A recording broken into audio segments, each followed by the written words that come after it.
Chassis is about a half lap behind him, coming up to lap him as Leffler takes his time going through the traffic, not taking any chances of making any mistakes. There's Greg Leffler, possibly en route to a national championship as he goes around the outside of Chris Cumberworth. Leffler just trying to hold his own out there. Meanwhile, up front, Steve Chassis continues to just rocket around the high banks. He runs high, he runs low. He sits tall in that saddle that is a very, very low-seated saddle. There he is moving in on Bubby Jones, and again, a very telling picture. Bubby Jones hoped to be running in the top 10, and here he is, having a lap put on him by the race leader, Steve Chassis. Yes, and Bubby knows that he's hanging in there just hoping that possibly Leffler will have a problem and not work, and Leffler not finish, and Leffler is not taking any chances. As you see Chassis way down low on the bank. Down there using less banking than the other cars, and that car still is an advantage and still is going away. He's doing one good job too. These roadsters may seem to have an advantage, but you have to drive him real hard, and he's a hard charger. Chassis has just gotten the okay sign from his crew member along the front stretch. The last time around, they told their driver everything is perfect here, just bring her on home. He's got about 22 laps to go. The race is 28 laps old.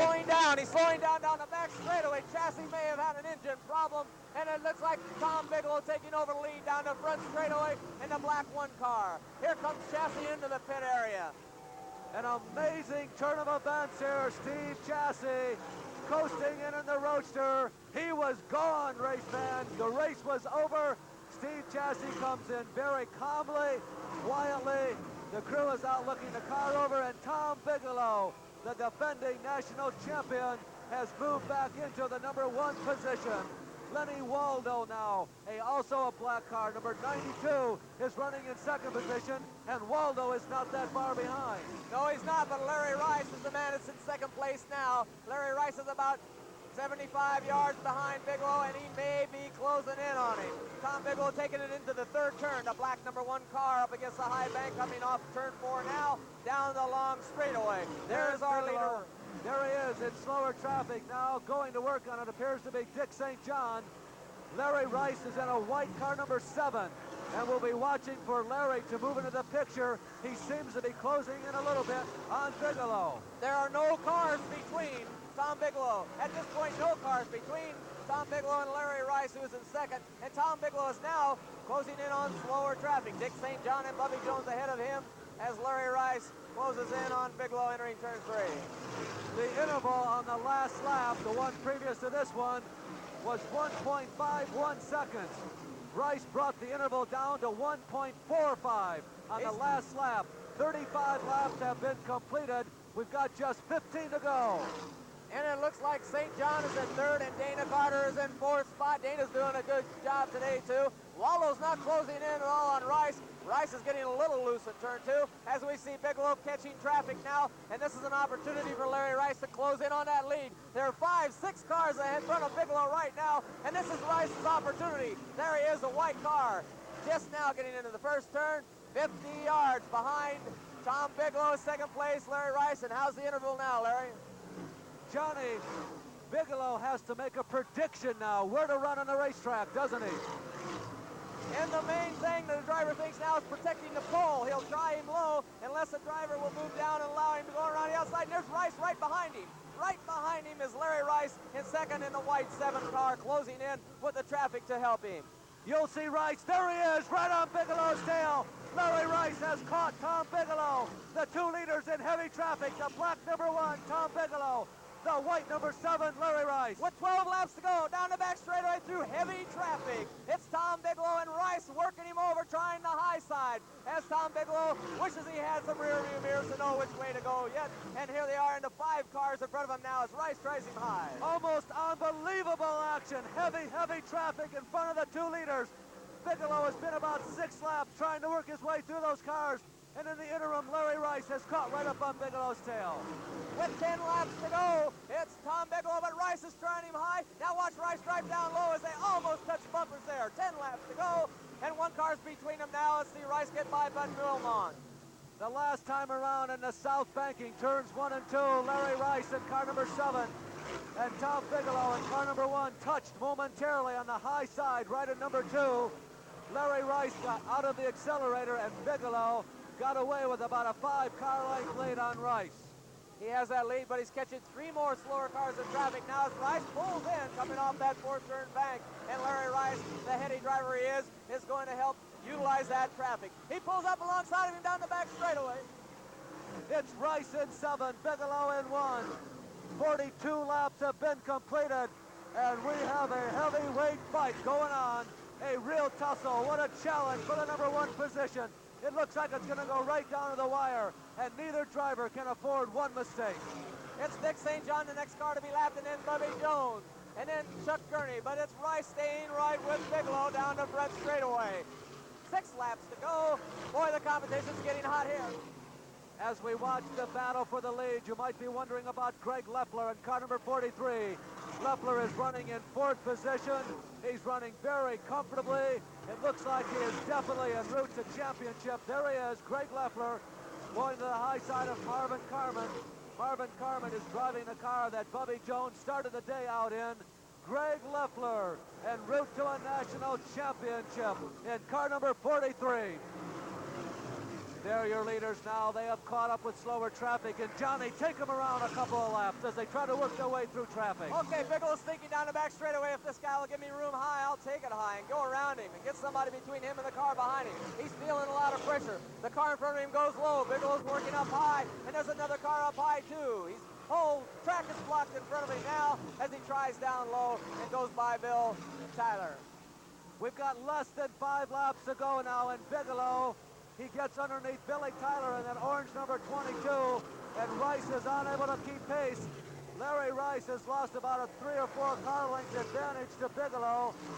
We're showing 2 laps to go, so we're watching the official USAC sprint car flagman, Wally Shear, for the white flag. It looks like it's coming out this time, and we are going to have one thrilling finish. There's the white flag. And here's Rice. To go. And here's Rice with 4 cars in front of Bigelow. Rice is going to try him now. He's got to try him now. They got to play a guessing game. Which way to go? Which way to go in turn 3? Because that sets you up how you get out. And Rice is trying him low. Rice is underneath of him. Can he pull it off? Down the front stretch across the start-finish line. We have 2 cars finishing almost side for side. But Tom Bigelow, the defending champion, ends the 1979 season the way he kind of hoped to begin it. It didn't work out that way with victory, but he has ended 1979 with victory. Larry Rice in a very, very gallant effort. Rice finished in the top 5 in both of the races, a 2nd and 4th. Here's a replay of the finish of that race. You see Tom Bigelow all by himself there on the screen, but Larry Rice is within striking distance. Here comes Rice. We're going down the backstretch. We're going into turn number 3. Rice is driving for all he's worth. The car is in a slide right now on the inside of the racetrack. You see Rice a little bit out of shape, fighting that steering wheel, trying to get a bite, trying to get a good hold of the racetrack on the inside. Larry Rice working to the left rear tire of Tom Bigelow down the front stretch. Bigelow drops down about a half a groove, shutting the door on Larry Rice and Tom Bigelow, who has won so many, many times on the USAC Sprint Car Trail. As a matter of fact, he is the all-time leading feature winner in this division, wins another one. Greg in 1974 has realized what he thought would probably be about a 10-year drive to stardom and championship honors and championship laurels in USAC Sprint Cars. Leffler is down on victory lane with his teammate. Leffler, the national champion, and Tom Bigelow, the winner here this afternoon. The crowd is entirely around and encircling both of these Armstrong Mold team cars. They're teammates down here on the front stretch at the Winchester Speedway. And Greg Leffler, I guarantee you, has surprised a lot of people. People expected Greg Leffler to be competitive in 1979, but very, very few gave him any real chance at being champion. There's Tom Bigelow. He won the second 50-lapper here this afternoon. You recall Steve Chassie in that roadster car picked up the win after the first one. Bigelow wiping the brow. Believe me, it was not an easy race. He's an Indianapolis 500-mile race veteran, but these races on the high bank half miles in the Midwest in the sprint car are taxing. And as a matter of fact, there are a lot of drivers who will tell you that 50 laps in a sprint car is tougher than 200 at Indianapolis. A banner going up for Greg Leffler, the young man who, again, as we mentioned, surprised a lot of people, as Tom Bigelow, meanwhile, is being interviewed by the public address announcer here. Greg Leffler, though, has got to be the story of the afternoon. Even though his teammate won the second 50 lapper here, Leffler knew exactly what he had to do during that second feature race.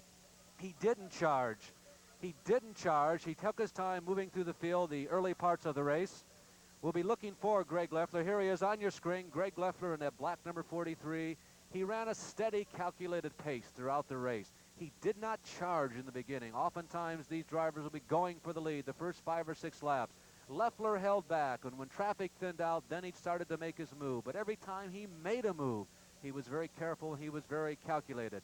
While we're watching this replay of Greg Leffler, Johnny Parsons Jr. is attempting to make his way through that throng down there on the front stretch as Leffler crosses the finish line, not only finishing in, we believe, 3rd position in this feature event, but as the national champion for 1979 in the USAC Sprint Car Division. Congratulations. Going in today's competition, 10 points behind with good equipment, the Armstrong mold machine that this man, Sherman Armstrong, owns over here. You had to have some confidence, didn't you? Yeah, really we did. This is probably our best racetrack, and got, like you said, the best cars going, and I'm real happy and it worked out the way it did. Well, I don't know. Some people would say the best cars might be those low CG wide roadsters, but you did a good job. You have sanitary, great equipment, and you have to drive them too. I know that. But let me tell you, you did a great job all day. In the start of that second race, I thought you would perhaps use that conservative style in the first one, but you went right out after him in that first 50, and you accumulated enough points there. It seemed like that you did drive somewhat of a conservative race in that second 50. Yeah, the first one we had that yellow flag late in the race, and made it. I looked over and see my tire was in real good shape, and we had 15 laps to go, I think, and I knew it'd last that, so it gave us enough to make a charge for the front. Did a great job. And the second one, you just kind of cooled your heels a little bit? Yeah, we didn't have any yellows in there, and I was, you know, we had a lead there, and I didn't want to get too wild and maybe blister a tire and fall out, so it worked out pretty good. Well, how's your car owner feel today? You pretty proud of this boy? Yeah, I'm proud of him and the whole team, especially his dad that builds the cars. Yeah, and your other driver won the race, and we haven't talked to him yet. We'll try to talk to him in a little bit, but congratulations to the USAC national champion, Greg Leffler. Thanks. The winner of the second 50 lapper, Tom Bigelow. Mr. Campbell. Hi, Larry. Okay. Yes, Tom Bigelow congratulating his chief mechanic, Greg Leffler's father, Paul Leffler. But Tom, a versatile driver, Indianapolis driver, veteran of the Speedway, that type of competition, former national dirt track championship. #1 isn't on here for any other reason but significance to the fact that you are the present national champion, or last year's champion. Your teammate is a new champion. This race you ran today, the track seemed to slow down for you. You got a lot of pressure late in the race. Well, that's true, Johnny, but late in the race, I got a pretty bad cold and I'm having trouble breathing. I started running out of breath, so I was slowing down. I figured if he got up there, I was going to have to get going again. The track did get a little slippery over in one, which slowed us down a little bit, but I really want to thank Paul Leffler. He done a super job. The pressure was on Greg, and they were really doing a lot. Greg done a super job, but Paul Leffler does a super job in preparing these cars for us, and our whole crew does. Sherman Armstrong, Shirley, they're really great people, and all the race fans around here. It takes a good operation. It's a team effort, and here's the man that calls the shots in the pits on the equipment, the man that also is the chief mechanic at Indianapolis, Paul Leffler. Paul, you have been working hard all season long. You did a good job today, and did you make many changes in between the races? No, the only changes we made was a couple of new tires on the right side, and just check the car over to make sure we wouldn't have a problem, and everything was running smooth today. It sure appeared that way, as Tom Bigelow won his 4th, and I'm not sure how many races you've won here, quite a few, but it's a definite team effort, and congratulations once again, Tom Bigelow. Thank you. We had a very interesting move to a local hospital, and his condition is still not known.